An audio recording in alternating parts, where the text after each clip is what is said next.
Hi guys, Shelly here. I'm doing some BQM quilting in the hoop today.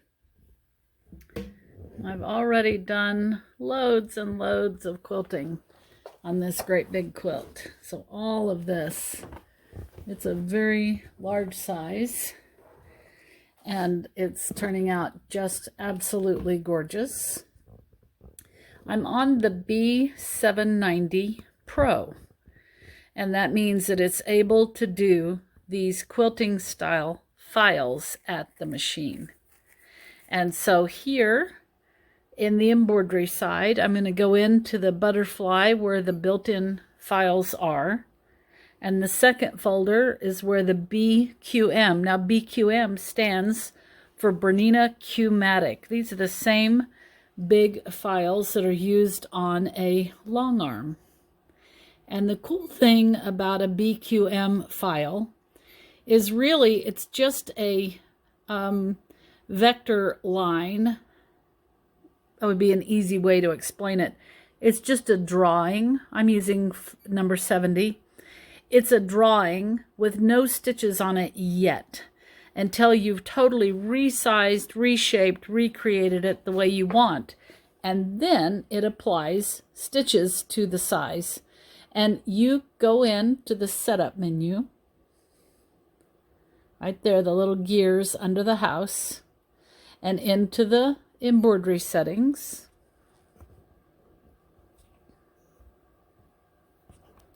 And right here, we can tell it how many stitches per inch. And the default is 10. You could go shorter, more stitches per inch, up to 24. Or longer, less stitches per inch. I've been stitching all of this with the default of 10, so I'll leave it there for today. But that's something you set up before you start stitching. And then I also did one other thing and made sure to be showing my design in inches. I like this for all embroidery, and that way I am better able to size. But you can show designs in millimeter, which is the default. But I like it in inches. And that means that right here in this bottom corner of the screen, I can see my design in inches. So let me show you how I do this. So let's put on the medium clamp is what I'm using. So I'm going to tell it I want the 4-point placement. Now it's going to tell me, put the hoop on the machine. So I put the hoop on the machine. So now that I've done that, it's ready for me to place it, but I don't have anything in the hoop yet. So let's put our project in the hoop now. So here's a good trick. I'm going to close out of my setup menu and be back on the pencil on the edit screen right here.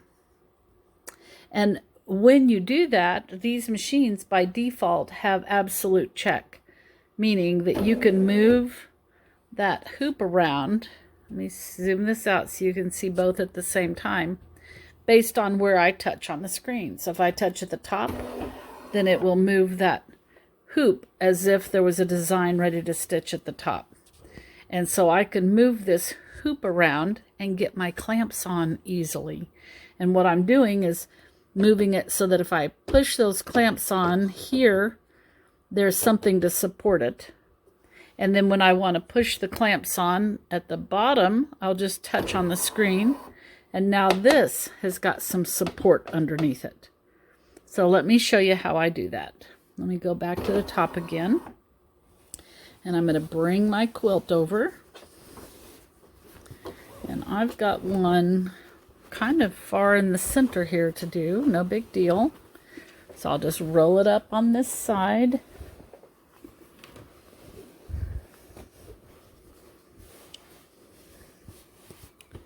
So this is the block that I want to do. There is a hard template, and you make sure that it says BERNINA, that it's not upside down or inside out. It has to go in correctly. And I'm just pushing down my fabric inside of that hoop that we saw below, and it has to be inside of that 8-inch perimeter, but it doesn't matter where inside of that perimeter. And so I don't have to be all that careful with the location because we're going to be able to place it. So now I'll take my clamps. Now I'll get my clamps that I just keep in a little bowl. And because that hoop is close to me, I can reach behind and clamp this on. I'll do this side.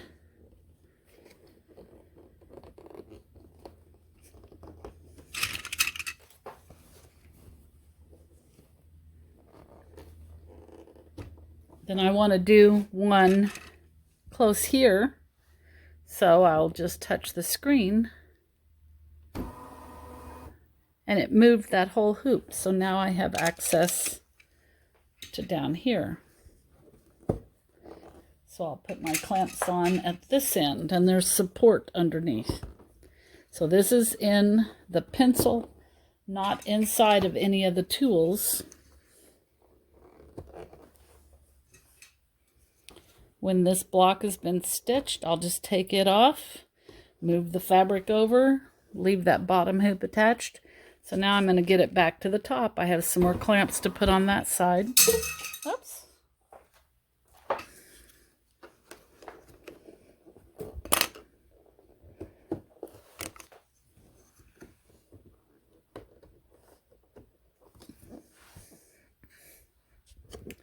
So it's all clamped in.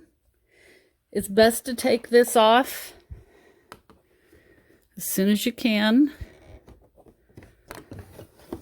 Once that's in there. And now I'm going to use the 4-point placement. So in the pencil still, I'm going to go back to that eye, into the pinpoint placement, into the 4-point placement, and I've got the 4-point stretch or morph active, the dark gray, to where it's going to reshape that to fit my square. And so I'll be pointing and touching on the screen, and the needle will go to that position. But I'm first going to turn on the laser. So let's see if you can see that beautiful red laser down here. I don't know if it'll show up on a camera or not. Yep, you can kind of see it right there.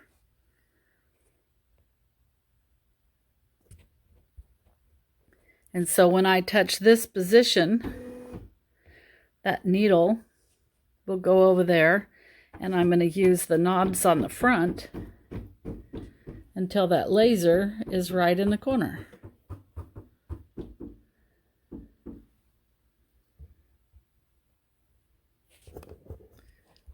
So now I'll touch this dot. And then I will use the knobs on the front of the machine, right here, and move until that laser is in this corner. Then I'm going to touch right here.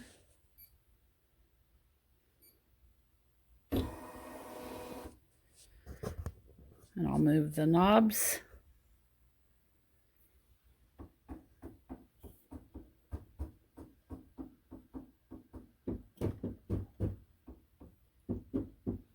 And now that laser is in this corner. And I'll touch the last corner right here. And once again, use those knobs until that laser is right in the corner.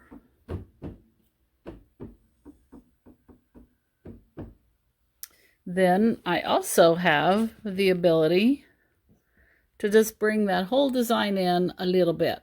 So I'm going to add a 1/8 inch border around that whole design for just in case. And now I'm ready to sew. So I will go into the needle and thread down here. And I'm got these quilting settings turned on. And that's going to allow the securing stitch to change to a quilter's securing, meaning they'll just be in a row instead of on top of each other.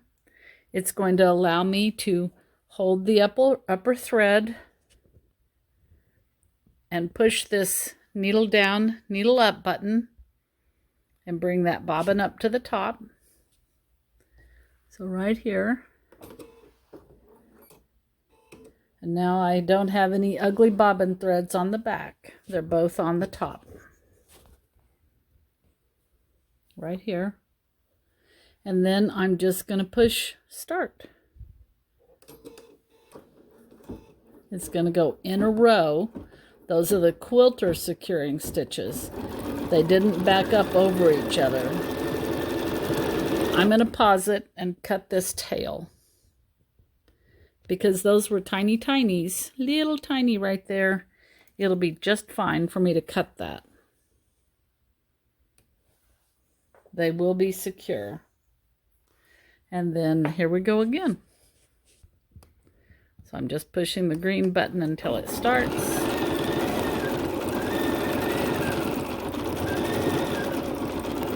In fact, I know for a fact I can speed it up by adding the bunny, and it will only go faster when it needs to.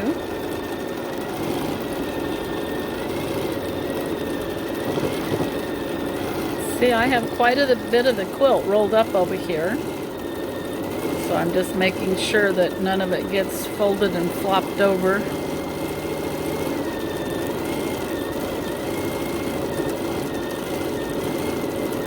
This quilt I pin basted and then I ditched it. I stitched in the ditch and secured all the layers with very, very thin thread. I use a thin Invisifil by Wonderfil. It's 100 weight cottonized poly, but other brands have thin threads also. The thinner the thread you use, the easier it is to stitch in the ditch, and none of it really shows. It just sinks down in between, and so that basically bastes it with thread on a permanent basis.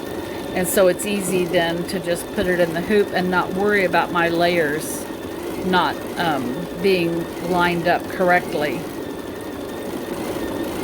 By doing the same design in every block of this quilt, the overall effect will be an all-over quilt pattern. I've done other ones though where every single quilt is a different block, and that's a lovely way to go too. And yeah, this is just kind of fun. It's kind of mesmerizing to watch. And this is just like the long arm quilting, only you're doing it on your domestic machine. So here we come up to the end. It's going to do tiny, tiny, tiny, tiny. Those are the quilter's knots. And then it goes back up to the center to finish. So here, I want a long tail. So I'm going to hold my upper thread. And then on the screen, it says that we're finished. So I'm going to hit, let me show you what it does with both at the same time. I will touch the flag while I hold this thread. And touch the flag and it goes back to the starting position. And since I'm holding this thread just like a normal quilter secure, I'm going to lower and raise the needle. And when I pull on this thread, it pops that bobbin thread up to the top. And I'm going to pull that bobbin thread. So now I've got a double loop of the bobbin thread and a double loop of my upper thread. If I trim right there, it will be secure. But when I get to my next block, my bobbin thread will be very tiny. And I prefer to be able to reach it easily. So that's why I drug the bobbin thread out. So now they're both long, the bobbin and the upper thread. And I'm going to cut over here, making sure that the bobbin thread in the machine has a nice long tail, because on my next block, I'm going to pull that to the top, just like I did when I started. So now I can pull these off. I'm just going to take off the clamps, put them back in my little bowl.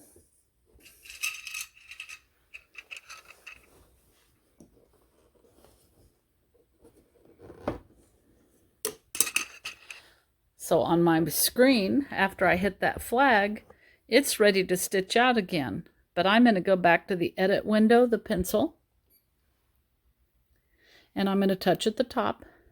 Let me move my camera so you can see what happens at the same time. And it's just like we started this video. When I touch at the top, it moves that hoop down where I have access to it.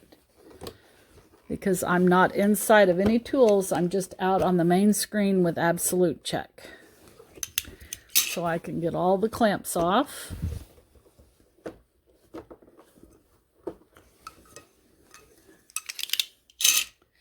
I can move my quilt to the next block that I want to quilt.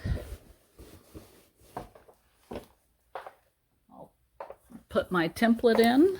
So I can tell it's all inside. That's good. So I can reach behind.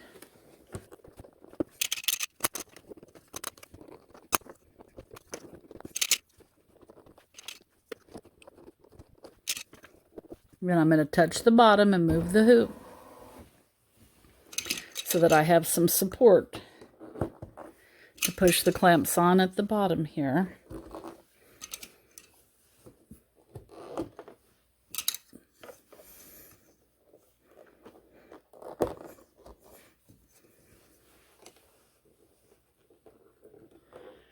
I have a huge camera on a stand in between me and this hoop. So right here. So my reaching around in the video might feel a little awkward when this camera is not in between me and what I'm doing. It's not awkward. So now I'm going to pick up this template and get it out of the hoop.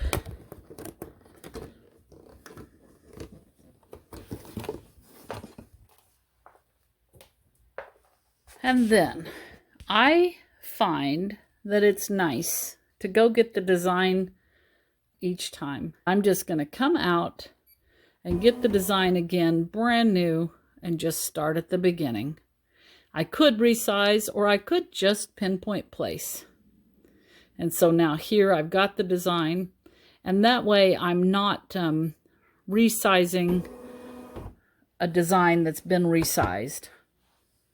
So now I just use the knobs, because if I was just to pinpoint place the one that I had done on the block before, it becomes misshapen.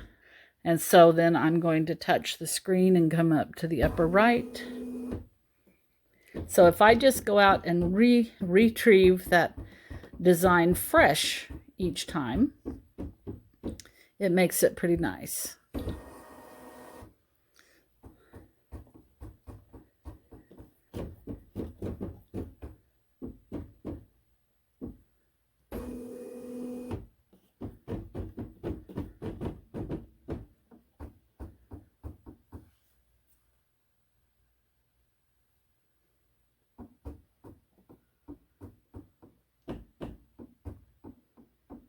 There we go. I'm going to add my 1/8 border again, and then we're ready to go. Now I'm going to come out. I'll close out of that.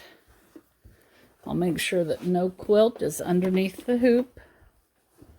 Everything's fine. I'll hit the needle and thread, and I still have my quilting settings on, so I'll hold my tail, and because I left that bobbin thread long, when I pull on this, there's going to be plenty of it there. It's easy to catch.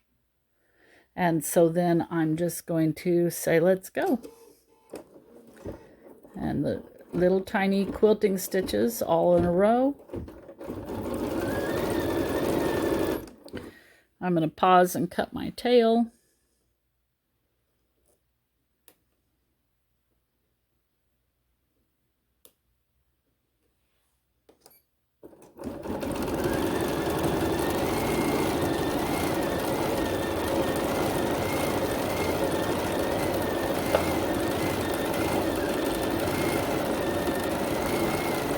And that is how you do it.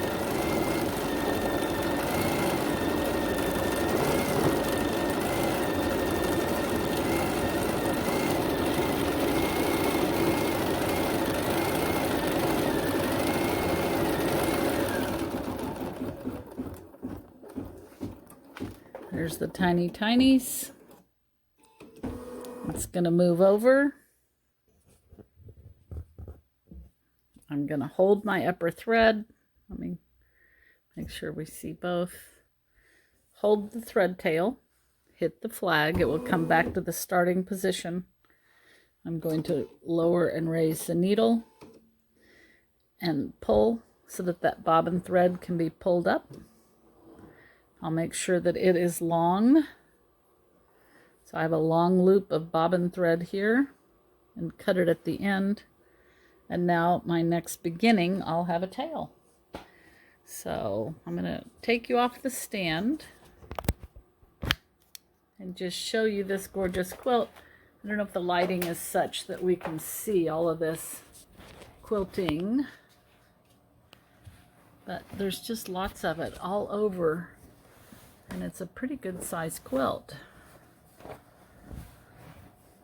And all of these blocks have got that quilting on them.